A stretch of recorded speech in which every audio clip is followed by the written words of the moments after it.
நீங்க எப்படிங்க விவசாயம் மாறீங்க? எங்களுக்கு பெரிய ஆச்சரியமா இருக்கு. விவசாயிகளே பற்றி வந்து போறது யோசிக்கிறாங்க. ஸ்கூல்ல தான் மாறுவேட போட்டி நடத்துவாங்கன்னு கேள்விப்பட்டிருக்கோம். அதிகாரிகளே மாறுவேட போட்டி நடத்திட்டு இருக்காங்க. கல்லணை கால்வாய் பொறுத்தளவு கீழே நீங்க தளம் போடுங்கன்னு எந்த விவசாயம் சொல்லலாம். என்ன சார் இப்படி வேலை வந்துட்டு இருக்கு, இதை கொஞ்சம் வேகப்படுத்தி பார்த்தாங்கன்னா இல்ல இந்த வாக்கியா தூர் வரப்படலையான்னு கேட்டாக்க அதுக்கு பதிலே இருக்காது. திட்டத்துல போனோம்னா இப்ப நீ இந்த கல்லணை கால்வாயுடைய பாசன பகுதியே பாத்தீங்கன்னா ஏதாவது ஐஐடி இன்ஜினியர் அவங்களோட ஆலோசித்து அப்படி ஒரு திட்டத்தை மேல தர்மோகோலை மிதக்க விட்ட மாதிரி எல்லாம் கிட்டத்தட்ட 20க்கும் மேற்பட்ட உயிர்கள் அதுல போயிருக்கு. இவங்க எல்லாம் முதல்ல டெல்டா விட்டு தூக்கணும் சார். அது படித்தவர்கள் நல்ல இதா இருப்பாங்க, பொறியாளர்கள் நல்லா யோசிப்பாங்கன்னு பார்த்தா என்ன அடிப்படையில் செய்யறாங்க, அது யாரும் ஏன் இந்த தலைமை பொறியாளரோ இந்த அரசு அதிகாரிகளோ உயரதிகாரிகளோ அந்த ஆய்வு பண்றவங்க யாரும் கேட்கல. எந்த வகையிலும் இந்த தளம் போடுறது வந்து விவசாயிகளுக்கு தப்பட்டா இருக்குமானா இருக்கவே இருக்காது. அங்குசம் நேயர்களுக்கு வணக்கம். காவிரி டெல்டா மாவட்டங்கள்ல குறுவை சாகுபடிக்கான காலம் தொடங்கி இருக்கு. குறிப்பா மேட்டூர் அணையிலிருந்து தண்ணீர் ஜூன் 12ஆம் தேதி முதல்வர் அவர்கள் திறந்து வைக்க இருக்கிறாங்க. இந்த சூழல்ல காவிரி டெல்டாவினுடைய மைய பகுதியான கல்லணை கால்வாய் அதை சுற்றி நடக்கக்கூடிய அந்த விவசாய பகுதிகளில் பல்வேறு சிக்கல்கள் இருப்பதாக குறிப்பிடுகிறார் காவிரி டெல்டா விவசாயிகள் பாதுகாப்பு சங்கத்தினுடைய தலைவர் தர்ம சுவாமிநாதன். அவரோடு பேசுவோம். சார் வணக்கம். வணக்கம் சார். இந்த கல்லணை கால்வாய் புனரமைப்பு பணிகள்ல ஏதோ சிக்கல் இருக்குன்னு சொல்றீங்க, என்ன சார் பிரச்சனை? அதாவது அது வந்து புனரமைப்பு பணி மட்டும் புதுப்பிக்க பணி நடந்துட்டு இருக்கு. சுமார் 77 கோடி பட்ஜெட்ல நடந்துட்டு இருக்கு, தொகையில நடந்துட்டு இருக்கு. சரி. அது வந்து கிட்டத்தட்ட ஒரு 6 கிலோமீட்டர், அதாவது தஞ்சாவூர் மாவட்டம் போதூர், தஞ்சாவூர், பேராவூரணி, பட்டுக்கோட்டை, சரிங்க, இந்த பகுதியில் வட்ட அளவுல நடந்துட்டு இருக்கு. சரி. அதாவது கீழே தளம் போடுறது, சைட்ல ரிட்டர்ன் வால்வு, கரையில தளம் ரிட்டர்ன் வால்வு கட்டுறது, தடுப்பு சுவர் போடுறது, அந்த பணிகள் எப்படின்னா கிட்டத்தட்ட 77 கோடியில நடக்குது. சரி. அதை வந்து ஒவ்வொரு அதிகாரிகள் ஆய்வுக்கு வரும்போது பாத்தீங்கன்னா அவங்க இந்த என்ன பண்றாங்கன்னா அந்த ஆய்வுக்கு வரும்போது பாத்தீங்கன்னா விவசாயிகளை கூப்பிட்டு என்ன நடந்திருக்கா என்னன்னா அந்த வர்ற அதிகாரிகள்கிட்ட கேட்கறதுக்காக கூப்பிடும்போது விவசாயிகள்ங்கிற போர்வையில என்ன பண்றாங்கன்னா அந்த நீர்வளத்தினுடைய அதிகாரிகளை, கடைநிலை ஊழியர்களை அவங்கள வெள்ளை வெட்டி சட்டை கட்ட வெட்டி பச்சை துண்டு போட வச்சு அவங்கள்ட்ட அந்த பணி நல்லா தான் நடக்குது, சிறப்பா நடக்குங்கிற மாதிரி ஒரு இதை போக்கஸ் பண்ணி அந்த அதிகாரிகளை அனுப்பிச்சு விடுறாங்க. என்ன சார் ஸ்கூல்ல தான் மாறுவேட போட்டி நடத்துவாங்கன்னு கேள்விப்பட்டிருக்கோம். அதிகாரிகளே மாறுவேட போட்டி நடத்திட்டு இருக்காங்களா? அதான் எங்களுக்கே பெரிய ஆச்சரியமா இருக்கு. நாங்க பார்க்கும்போது என்னடா அது எல்லாமே பிடபிள்யூ அதிகாரிகளாச்சே, கடைநிலை ஊழியர்கள் இவங்க எல்லாம் லஸ்கரா இருக்கிறவங்களாச்சே, இவங்க எப்படி வெள்ளை வெட்டி சட்டையில துணில இருக்காங்க எல்லாமே எடுத்து கொடுத்துருப்பாங்க இருக்கு. அதாவது அந்த டயத்துல கரெக்டா அந்த அதிகாரிகள் வரும்போது இது மாதிரி நீ இருக்கணும், இது மாதிரி சொல்லணும் நடத்தணும் சொல்லி கொடுத்துருப்பாங்க இருக்கு. பார்த்தா ஆச்சரியமா அதுக்கான ஆதாரமே நான் போட்டோ எடுத்து வச்சிருக்கேன். நீ எப்படி விவசாயம் மாறீங்க? எங்களுக்கு பெரிய ஆச்சரியமா இருக்கு. விவசாயிகளே பற்றி வந்து போறதுக்கு யோசிக்கிறாங்க, நீங்க போட்டிருக்கீங்களான்னு கேட்கும்போது ஏன் நாங்க போடக்கூடாதா அப்படின்னு சிரிச்சாங்க. அதுக்கப்புறம் தான் விசாரிச்சப்ப என்னன்னா மத்திய நீர்வளத்தினுடைய ஆணையர் ஆய்வுக்காக அசோகன்கிறவர் வந்திருக்காங்க. என்னைக்கு வந்தாருங்க? 10/6/2025. என்ன நோக்கத்துக்காக வராங்க? அதாவது விருதுக்காக, அதாவது நீர்வளத்துறையினுடைய சிறந்த பகுதி, சிறந்த செயல்படுறாங்க அப்படிங்கிறதுக்காக ஒரு ஆய்வுக்காக வந்திருக்காங்க. ஒவ்வொரு ஸ்டேட்டுக்கும் போறாங்க. அப்ப தமிழ்நாட்டுக்கு இந்த பகுதியை பாக்குறதுக்கு வந்திருக்காங்க. பாக்குறதுக்கு வரும்போது இவங்களா ஒரு இதை செட் பண்ணி யார்ட்ட எந்த விவசாயிகள்ட்டையும் சங்கத்திலையும் சொல்லல, விவசாயிகள்ட்டையும் சொல்லல, இவங்களே உங்கள்ட்ட வேலை பார்க்குற ஊழியர்களை வச்சு விவசாயிகள்ங்கிற போர்வையில அவங்கள வச்சு அந்த அவங்கள்ட்ட அதிகாரிகள்ட்ட பேச வச்சிருக்காங்க. இல்ல இப்ப ஒவ்வொரு மாவட்டங்கள்லயுமே அந்த மாதாந்திர விவசாயிகள் குறைதீர் கூட்டம்ங்கிறது நடந்துகிட்டு தானே இருக்கு. ஆமா, அது நடந்துட்டு தான் சார் இருக்கு. அது போன்ற நிகழ்வுகள்ல இந்த குற்றச்சாட்டுகள்லாம் நீங்க முன்வைக்கலாம். நீ அதை ஒவ்வொரு ட்ரிப்பும் வச்சுட்டு இருக்கேன் சார். இப்போ எப்படின்னா தூராரமணியை பத்தி வச்சுட்டு இருக்கோம். வச்சுட்டு என்ன சொல்றாங்கன்னா எங்கள்ட்ட நிதி இல்ல, நிதி வந்தா செஞ்சு தரேன்னு சொல்றாங்க. சரி. இப்ப நீ இந்த கல்லணை கால்வாயுடைய பாசன பகுதியே பாத்தீங்கன்னா இந்த சிபிடி வாய்க்கால் இருந்து வடிகால் வாய்க்கால் இருந்து கடுமையா பாதிக்கப்பட்டிருக்கு. சில இடத்துல தூராரமணிங்கிற பேர்ல நடத்துறாங்க. ஆனா அது முழுமையா நிறைவு படிச்சாலும் நிறைவு பெறல. அது என்ன பண்றாங்கன்னா ஆரம்பத்துல ஸ்டார்ட் பண்ணி சாமி கும்பிட்ற மாதிரி கும்பிட்டு வண்டி இறக்கிட்டு கொஞ்சம் தூரம் ரோட்டு மார்ச்சில் இருக்கிற ரோட்டு பார்வையில இருக்கிறத வெட்டிட்டு கடைசியா அப்படியே முடிச்சுட்டு என்ன பண்ணிடுறாங்க, இழுத்துறாங்க. மழை பெஞ்சிருக்கு அது இதுன்னு பல்வேறு காரணங்கள் சொல்லி இழுத்துட்டு கடைசியா என்ன பண்ணாங்க, ஜூன் 12 தண்ணி திறந்தோடனே அவங்க என்ன பண்ணுறாங்க, தண்ணி திறந்து விட்டு வர்றாங்க. அப்ப வண்டி ஏற்றிடுறது. இப்ப இந்த பகுதி தளப்புல கல்லணை கால்வா தளப்பு பகுதி வேலை இருக்கு, இவ்வளவு கோடி வேலை நடந்துட்டு இருக்கு. இதை வந்து தளப்பை ஃபர்ஸ்ட் முடிச்சுட்டு தான் கீழே தளம் போட்டு ரிட்டர்ன் சைட்ல கட்டிட்டு தான் அடுத்த பக்கமே போயிருக்கணும். ஆனா அவங்க என்ன பண்றாங்கன்னா ஸ்லோவா ஆரம்பிச்சு அங்கேருந்து ஆரம்பிச்சு வந்துட்டு தண்ணி 4 நாள் தண்ணி வர போகும்போது இதை கடுமையா பாத்துட்டு இருக்காங்க. இல்ல அதுக்குள்ள அது கட்டுமானங்கள்லாம் நிறைவடைந்து செட் ஆயிடுமா? அதுதான் எங்களுக்கு பெரிய அதுதான் பெரிய சதி இருக்குங்கிறாங்க. தண்ணி வந்துருச்சுன்னா யாருமே கண்டுபிடிக்க முடியாது. இல்ல ஏன் இந்த வேலையை அவங்க கடைசியா அதுவும் தண்ணீர் விடுறதுக்கு ஒரு 4 நாளைக்கு முன்னாடி அவ்வளவு அவசர கதியில தரம் இல்லாத செய்யறது தான். ஓஹோ. தரமா செய்யணும்னு நினைச்சாங்கன்னா அவங்க முன்கிட்டே செஞ்சிருக்கலாம். 2 மாசம் டைம் இருந்துச்சு. இவங்க வந்து பாருங்க 2024 இது ஸ்டார்ட் பண்ண ஆரம்பிக்கப்பட்டது. அப்பயே வேலை ஆரம்பிக்கிறாங்க அந்த இதுலயே வச்சிருக்காங்க. ஆனா கிட்டத்தட்ட 1 வருஷம் ஆச்சு. இன்னமும் அடுத்த வருஷம் வேலை இருக்கு. ஆனா இப்ப என்ன பண்ணிருக்காங்கன்னா தண்ணி வர்ற டயத்துல தான் ஆரம்பிக்கிறாங்க. பல்வேறு காரணம் சொல்றாங்க. மழை பெஞ்சா அதுன்னு காரணம் சொன்னாலும் தண்ணி கரெக்டா ஜூன் 12 மேட்டூர் திறக்கிறாங்கன்னா அதுல இருந்து 4 நாள் தான் கடுமையா வேலை பார்க்குற மாதிரி ஒரு இதை காமிக்கிறாங்க. காமிச்சிட்டு அதுவும் பாருங்க தலைப்பு பகுதி இதுல இருந்தா வேலையை ஸ்டார்ட் பண்ணணும். இதை வந்து முன்னாடியே முடிச்சிருக்கலாம்.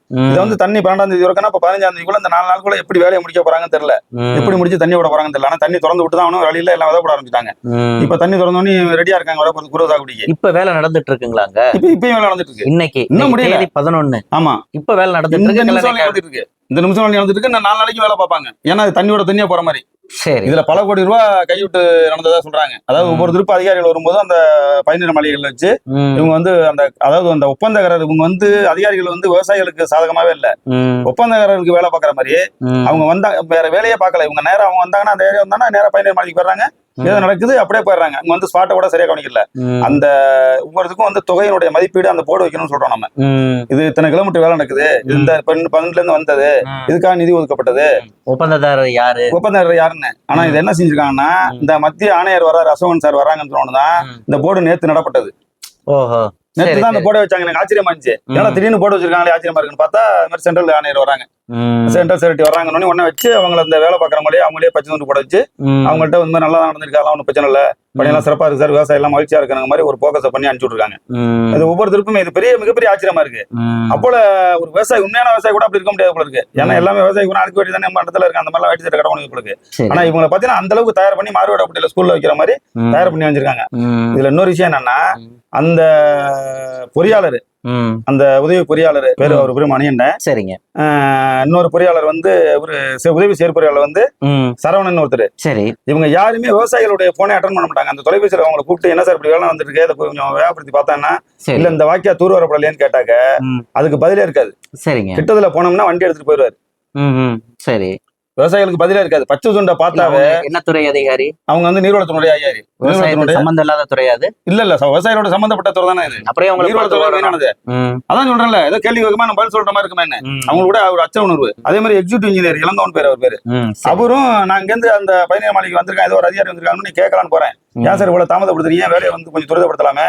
தண்ணி வரப்போது தண்ணி துறக்க போறாங்கன்னு கேட்காது போகும்போது கிட்டத்துல என்ன ஜீப் எடுத்துட்டு கிளம்பிட்டாங்க. அப்ப அவங்களுக்கே தெரியுது ஏதாவது விவசாயிகள் கேள்வி கேட்டுருவாங்களோங்கிற. அதுக்குதான் நாங்க என்ன முடிவு பண்ணிருக்கோம்னா இப்ப ஜூன் 12 முதலமைச்சர் அங்க தண்ணி திறக்கிறாங்க. ஜூன் 12 திறந்தாங்கன்னா 15-16 கல்லணைக்கு வந்துடும். கல்லணை திறந்த பிறகு இப்ப 15-16 முதலமைச்சரோட ப்ரோக்ராம் தஞ்சாவூர்ல இருக்குன்னு சொல்றாங்க. சரிங்க. அப்ப நாங்க விவசாயிகளா சேர்ந்து ஒரு மனு கொடுக்கலான்னு இருக்கோம். எது தேவையில்லையோ அதுக்கு நிறைய நிதி ஒதுக்கி முன்னாடி பண்றாங்க. ஓஹோ. இப்ப எது தேவையில்லை நீங்க சொல்றீங்க? இப்ப கல்லணை கால்வாயில பண்ற வேலை தேவையில்லை. ஆமா சார். 77 கோடி இது தேவையில்ல சார். சைடுல ரீட்டன் வால் போடலாம் சார். தடுப்பு சோறு போடலாம். கரை உடைச்சிட்டு போகாம இருக்கிறது தண்ணி நேரா பண்ணல. உங்களை மாதிரி விவசாயிகள் கோரிக்கை அடுத்துதானே இந்த திட்டம். எந்த விவசாயியும் வந்து கல்லணை கால்வாயை பொறுத்தளவு கீழே நீங்க தளம் போடுங்கன்னு எந்த விவசாயம் சொல்லல. அப்புறம் எப்படி அவங்களா எப்படி போடுவாங்க? இல்ல சார் அவங்களே அதான் அதுல வந்து மிகப்பெரிய இது சார். அது மிகப்பெரிய பணம் கைவிட்டு நடந்திருக்கு. நீங்க தளம் போடுறதுன்னு எந்த விவசாயம் சொல்ல மாட்டாங்க சார். அப்ப விவசாயிகள் கதறலுக்கு அவங்க குரல் கொடுக்கல. அவங்க இஷ்டத்துக்கு எதுல கமிஷன் தெரிவிச்சோம். அது கீழே தளம் போட வேணாம்னு சொன்னோம். நீங்க தளம் போட்டீங்கன்னா அப்சர்வ் பண்ணாது. தண்ணி அப்சர்வ் பண்ணாது. இருக்கிற குளங்கொட்டைகள் வந்து தண்ணி போவாது. உங்களுக்கு நீர் நிலைகள் வந்து உங்களுக்கு இதாவாது. போர்லாம் வேலை செய்யாது. உங்களுக்கு எதுக்கு சார் அப்ப அந்த காலத்துல வச்சாங்க? தெரியாம வச்சாங்க. ஆங்கிலேயர் கட்டும் போது கீழே எதுக்கு எதுவுமே பண்ணாம மணலா இருக்கணும்னு சொன்னாங்க. மணல்ல தண்ணி அப்சர்வ் பண்ணிச்சுன்னா அந்த ஏரியாவில் இருக்கிற நிலத்தடி நீர் நல்லா இருக்கும். போரெல்லாம் வேலை செய்யும். அடிப்பு குடிநீர்ல இருந்து அடிப்பு அதே வேலை செய்யாது. நிறைய பேர் விவசாயி சொல்றாங்களே. அதாவது ஐஐடி இன்ஜினியர் அவங்களோட ஆலோசித்து அப்படி ஒரு திட்டத்தை அவங்க வச்சுக்கலாம். இல்லன்னா என்ன செய்யணும்னா ஒரு 10 மீட்டருக்கு ஒரு நாள் ஒரு ஹோல்ஸ் வைக்கலாம். அந்த அளவுக்கு வைக்கலாம். ஒரு சைக்கிள் டயர் அளவுக்கு ஹோல்ஸ் கீழே வச்சாங்கன்னா அதுல தண்ணி போய் இதாகும். சரி. ஆனா எந்த திட்டத்துல யாருக்கு நல்லதுக்காக அவங்க அதை பண்றாங்கிறது இல்ல. ஆனா உண்மையிலேயே விவசாயிகளுக்கு நல்லது கிடையாது. நிலத்தடி நீரை வந்து உயர்த்தணுங்கிறதுக்காக தானே அரசு பல்வேறு வந்து நம்மள வீட்டிலேயே வந்து குழி அமைன்னு சொல்றாங்க. ஆமா. அப்ப இது போன்ற இடத்துல ஏன் அப்படி செய்ய மாட்டேங்கிறாங்க? அதுதான் என்னங்கிறது எங்களுக்கு புரியல. இது விவசாயிகளுக்கு நல்லது நடக்கிற மாதிரி எங்களுக்கு தெரியல. ஆனா சைடு தடுப்பு சுவருங்கிறது தேவைதான். இல்ல இன்னொரு விஷயம் என்னன்னா கிட்டத்தட்ட 20க்கும் மேற்பட்ட உயிர்கள் அதுல போயிருக்கு. இந்த திட்டம் வந்ததுக்கு அப்புறம் என்னன்னா நீங்க கடுமையா பாஸ்டா போகுதுல தண்ணி உங்களுக்கு. சரி. இந்த படிக்கட்டுகள்லாம் அவங்க என்னன்னா ஒரு 3 கிலோமீட்டருக்கு ஒருக்கா 2 கிலோமீட்டருக்கு ஒருக்கா அந்த கிராம சார்ந்த பகுதியில வந்து படிக்கட்டு போடணும். கோழி கம்பி வேலை போடணும்னு சொல்லியிருந்தோம். ஆனா என்ன பண்ணிட்டாங்கன்னா அந்த படிக்கட்டும் போடல கம்பியிலையும் போடல. இவங்க குளிக்கிறதுக்கோ ஆடு மாடுகள் இறங்குன்னு பாருங்க நிறைய பேர் 20-25 உயிர் போயிடுச்சு தண்ணியினுடைய அந்த வேகத்துல. ஏன்னா தளம் கீழே போட்டாங்க. சைடுல ரீட் போட்டாங்க. தண்ணி உருட்டிட்டு போகும்ல உங்களுக்கு. ஓஹோ. அதே மாதிரி அந்த குமிழிகள்ல பாசன போது குறைஞ்சிருச்சு. இது வேகமா ஸ்பீடா போகும்போது இடையில பாசன பகுதிகள் இருக்கு பாருங்க. குமிழி இருக்கு பாருங்க. அதுக்கு தண்ணி போய் சேரல. ஏன்? அதான் தண்ணி வேகமால சார் போகுது. இந்த குமிழி இழுக்கல உள்வாங்கல. சரி சரி. அது மாதிரி விவசாயிகள் பாதிச்சாங்க. அப்பதான் நாங்க திரும்ப பேசணும் சார், தண்ணி நிதானமா போற மாதிரி. அதுக்குதான் சார் மணற்பரப்பு கீழே இருக்கணுங்கிறது. நீங்க ஆறுகள்னு எடுத்துட்டா, வாய்க்கால்னு எடுத்துட்டா, அவங்க அந்த கான்கிரீட் தளங்கிறத முழுமையும் போடுறாங்களா? அந்த முழுமையா போடுறாங்க சார். இது எத்தனை கிலோமீட்டருக்கு போடுறாங்க? இந்த திட்டம் எந்த கிலோமீட்டர் ஆரம்பிச்சிருக்காங்க அத்தனை திட்டம் தளம் ஃபுல்லா போட்டுறாங்க. 6 கிலோமீட்டர் 6 கிலோமீட்டர். ஆமா ஃபுல்லாவே தளம் போட்டாங்க. அது எந்த அடிப்படையில போடுறாங்கிறது எங்களுக்கு புரியல. விவசாயிகள் அப்பயே நாங்க எதிர்ப்பு தெரிவிச்சோம். கலெக்டர் மட்டும் எல்லாம் கடுமையா சொன்னோம் சார், நீங்க தளம் போடுறது கீழே தளம் போடாங்க, சைட்ல வேணா நீங்க தடுப்பு சோறு போடுங்க, கரை சாங்கா இருக்கும், கரையை ஒருத்துங்க தளம் போடுங்க, ஒண்ணும் பிரச்சனை கிடையாது. ஆனா கீழே தளம் போடுறதுங்கிறது எங்களால ஏத்துக்க முடியாது. விவசாயிகளுக்கு இது பயனளிக்கிறதே இல்லை. மேல தர்மக்கோளை மிதக்க விட்ட மாதிரி எல்லாம் இருக்கு. அதாவது இப்போ முந்தா நாள் ஒரு விவசாயிட்ட பேசிட்டு இருக்கேன், இதனால போரே வேலை செய்யலங்க, கீழே போயிடுச்சு. 200 அடி 120 அடி தண்ணி கிடைச்சாலும் பாத்தீங்கன்னா 200 அடி 250 அடி போட்டு கூட தண்ணி கிடைக்கலங்கிறாரு. உங்களுக்கு எப்படி சார் உங்களுக்கு தண்ணி கீழே அப்சர்வ் ஆனதானே உங்களுக்கு? அதான் அப்ப அந்த காலத்துல ஆண்களை புரியாம இது பண்ணிருந்தாங்க. இப்ப கல்லணை கட்டி வச்சிருக்காங்களே, இந்த பாலம் ஏதாவது கொஞ்சம் ஒரு டேமேஜ் கண்டுபிடிக்க முடியாது நம்மளால. அப்படியே இதா இருக்கு. நேத்து ஒருத்தர் சொல்றாரு, ஒரு பெரியவர், அப்ப காத்துட்டு கட்டது பாருங்க, அந்த பாலம் ஏதாவது கொஞ்சம் இதா தெரியுதாங்க. நேத்து கட்டுறதுல இந்த தடுப்பு சோறு உடஞ்சிருக்கு, அந்த வீட்டை அனுப்பிச்சிருக்கேன் பாருங்க உங்களுக்கு. இப்ப ஒரு வாரம் கூட ஆகல அவங்க கட்டி, அதுக்குள்ளே வந்து நிக்குது. நான் கையில போய் சொல்றேன், அப்படி வந்துட்டு இருக்கு. 77 கோடி இதோட இது. அதுல என்ன சொல்றாரு, அந்த டிபார்ட்மெண்ட்ல இருக்கிற ஒரு அதிகாரி என்ன சொல்றாரு, இது பல கோடி ரூபாய் விளையாண்டு இருக்கு சார். இதுல நீங்க பாக்குறதே 30 கோடி 40 கோடி பாக்குறாங்கன்னு தெரியாது. இதுல இருக்கிற அந்த ஏஇல இருந்து இல இருந்து எஸ்டிஓல இருந்து அவங்களுக்கு கடுமையான வருமானம். இத அவங்க அந்த ஒப்பந்த பண்ணதான் போயிட்டு இருப்பாங்களே, நீங்க சொல்றா அவங்க கண்ணுக்கே தெரியாது சார் உங்களெல்லாம் அப்படிங்கிறாங்க. கண்டிப்பா. இப்ப எத்தனை கிலோமீட்டருக்கு அவங்க இப்ப வேலையை நடத்தி இருக்கிறாங்க நீங்க பார்த்த வகையில? இப்ப பார்த்த வேலையும் பாத்தீங்கன்னா, இப்ப இந்த வருஷத்துல ஆரம்பிச்சதுல இந்த பகுதியில ஒரு இங்கிட்ட ஒரு 2 கிலோமீட்டர், ஒரு 6 கிலோமீட்டர் இது பண்ணிருக்காங்க சார் அவங்க. மொத்த 6 கிலோமீட்டர். அதான் சரி, பட்டினா முடிக்கல. அந்த கீழே தளம் போட்டிருக்காங்க, சில இடத்துல அந்த சைடு ரிட்டர்ன் கட்டல. அதுலயும் இன்னொரு இது என்னன்னா, இப்ப கீழே தளம் போட்டாங்க பாருங்க, சைட்ல மண் அப்படியே பொலன்னு கொட்டிருக்காங்க, மண்ணை உடனே அடிச்சு கொட்டிருக்காங்க. இது என்ன ஒண்ணு, தண்ணி போற ஸ்பீட்ல தளம் போட்டதுல அந்த சைடு மண்ணு அறுத்துரும். அந்த போட்டோல கரெக்டா அந்த வீடியோல நான் கொடுத்துருக்கேன் பாருங்க, மண் அப்படியே பொலப்பா இருக்கு. ஏன்னா கொண்டாந்து கொட்டிருக்காங்களா உங்களுக்கு. இவங்க என்ன செஞ்சிருக்கலாம், ஆனா சைட்ல தடுப்பு சோறை போட்டு தளத்தை கூட லேட்டா போட்டுருக்கலாம். சரி சரி. அதாவது பொறியாளர் படிச்சவங்க, விவசாயிகளுக்கு தெரியறது அவங்களுக்கு நிறைய தெரியும். ஆனா என்ன அடிப்படையில இப்ப செய்யறாங்கன்னு தெரியல. சைடுல விட்டுட்டாங்க, கீழே தளத்தை முன்னாடி போட்டாங்க. அந்த கலனில இருந்து கொஞ்சம் தூரம் மட்டும் சைடு சோறை கட்டிட்டு பாக்கி இடத்துல என்ன போட்டாங்கன்னா சைடு சூரை கட்டாம தளத்தை போட்டு விட்டாங்க. இப்ப இந்த தண்ணி என்ன ஒண்ணா ஸ்பீடா போகும்போது சரியா அறுக்க ஆரம்பிச்சிடும். சரி சரி. 2 மணி நேரத்துல உடப்பே போற மாதிரி மழை பெஞ்சு அந்த இது கரைஞ்சு வந்திருக்கு. அது படித்தவர்கள் நல்ல இதா யோசிப்பாங்க, பொறியாளர்கள் நல்லா யோசிப்பாங்கன்னு பார்த்தா அது நமக்கு தெரியுது. அது என்ன அடிப்படையில செய்யறாங்க, அது யார சொல்லி செய்யறாங்கன்னு புரியல. எங்களுக்கு ஆச்சரியமா இருக்கு. மண்ணு பாத்தீங்கன்னா நல்லா பொலப்பா தெரியுது. நீங்க சாதாரணமா ஒரு கப்பல தண்ணி ஊத்துனீங்கன்னாவே கரைஞ்சிட்டு கிளப்போம். அந்த அளவுக்கு தான். ஆமா ஆமா பொலப்பா இருக்கு. ஓகே. அது இப்ப இந்த தண்ணி போற ஸ்பீடுக்கு கலன கால்வாய் எப்போதுமே தண்ணி பாஸ் ஆகும் சார். தண்ணி தொடர்ந்தானே எனக்கு குறுகிய போகுது யாரு அப்படிங்கும்போது நல்லா பாஸ் தான் போவோம். இப்ப இந்த தளம் போட்ட பிறகு இன்னும் கடுமையா போவோம். அந்த போடாத பகுதியில கரைய சர்வசாதாரணமா கரைக்கும், உடப்பு போறது கூட வாய்ப்பு இருக்கு. இதுல ஒண்ணு சார், இந்த வேலை தரமா நடக்கணும் சார். சரி, இது விவசாயிகளுடைய பொதுமக்களோட நிதி. இந்த நிதியை சும்மா விளையாட்டுத்தனமா விட்டு போறதுக்குனால 77 கோடிங்கிறது இன்னைக்கு 77 ஆறு கரை தூடு வரைக்கலாம். இன்னைக்கு 77 கோடிங்கிறத இதுக்கு பண்ற நிதியை சடுப்பு சோறு மட்டும் போட்டு தளம் போடுறதுக்கு பாதி நிதியை 40 கோடி வச்சிருந்தா கூட பல்வேறு ஆறு குளங்கள் ஏரிகள் தூர்வா இருக்கலாம், கிளைகளை ஆறுகளை தூர்வா இருக்கலாம், எப்படியே ஆறுகள்லாம் அந்த ஆயிரம் மண்டல நிதி இருக்கலாங்கிறாங்க. கிட்டத்தட்ட பல லட்சம் ஏக்கர் பாசன பகுதியா நல்லா பண்ணிருக்கலாம். இவங்க தடுப்பு சோறு கட்டுறதுங்கிறது நாங்க மாறுபட்ட கருத்துல அதை ஏற்றுக்கிறோம். கீழே தளம் போறதுக்கு ஐடியா கொடுத்தது யாருங்கெல்லாம் தெரியல. சரி, தளம் போட்டீங்கன்னா ஒரு 10 மீட்டருக்கு 10 மீட்டருக்கு ஒருக்கா 30 அடிக்கு ஒருக்கா நல்லா ஹோல்ஸ் சைக்கிள் டயர் அளவுக்கு நீங்க கீழே விட்டுருந்தாவே அந்த தண்ணி அப்சர்வ் பண்ணிக்கும். இது எந்த வகையிலும் இந்த தளம் போறது விவசாயிகளுக்கு சப்போர்ட்டா இருக்குமா? இருக்கவே இருக்காது. ரேட் பண்றீங்க, இந்த கோரிக்கை நீங்க வச்சுட்டீங்க, வச்சாச்சு சார். என்ன பிரச்சனை, எதிர்ப்பு கடுமையான எதிர்ப்பு தெரிவிச்சோம். சரி, அதை எதிர்ப்பை மீறிதான் பண்றாங்க. அதுல என்னன்னா அவங்க இதுல இருந்து மத்திய அரசுடைய நிதியில இருந்து வரும் இருக்குது. அதனாலதான் அந்த ஆணையர் ஆய்வு பண்றாங்க. சென்ட்ரல் கவர்மெண்ட்ல நிதி பங்கு இருக்குல்ல. நீங்க சொல்ற மாதிரி இந்த வேளாண் துறை அப்படிங்கிறது ஒன்றிய அரசினுடைய நிதி, மாநில அரசினுடைய நிதி, இப்படி பல்வேறு திட்டங்கள் அதுல செயல்படுத்த ஜாயின் பண்ணி தான் பண்றாங்க. கண்டிப்பா அதுல பெருமளவு ஊழல் நடந்துட்டு இருக்குங்கிறது பரவலா எல்லா இடங்கள்லயும் ஒரு குற்றச்சாட்டு இருந்துட்டு இருக்கு. அப்ப அந்த திட்டத்தின் கீழே இருக்கக்கூடிய அந்த தொகையை பயன்படுத்தணுங்கிறதுக்காக ஒரு கணக்குக்காக தான் இது போன்ற வேலைகளை செய்யறாங்க. ஏன்னா இந்த ஸ்கீம்ல இருக்கிற ஃபண்டை வச்சு நீங்க சொல்ற இன்னொரு வேலையை செய்ய முடியாது.